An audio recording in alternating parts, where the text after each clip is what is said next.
twagala nayo muyoza gwali gwa Saturday gwali gwa manyi twavudde mu weekend bananga ayina omulenzi anti mulongo yasigaza oyo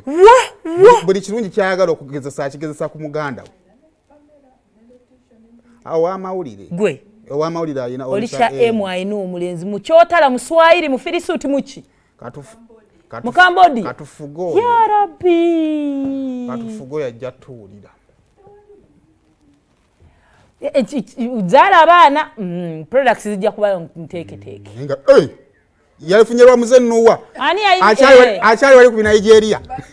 ani ayingiza omugole kabako naye Olisha M kati yayimbye ennyimba ki gozo ko ikatona genda kabako Olisha M akyali wali wetwaye ku Genevieve Naji yagambe nino okufunira muze Van Vika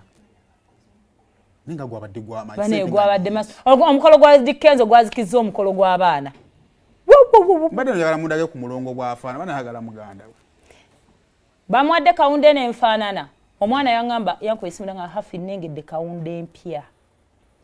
eyina behind nga bweeraba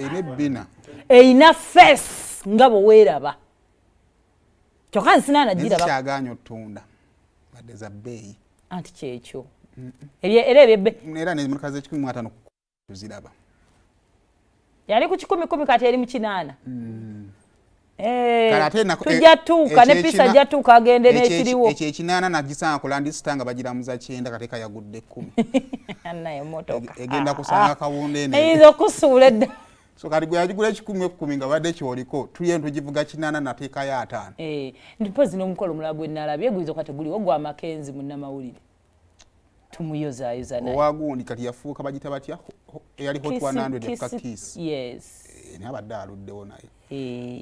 muteko wanga twawulizanga hot 100 oluzungu lwali ku hot 100 kati obitegera naye nga kyekiriwo dai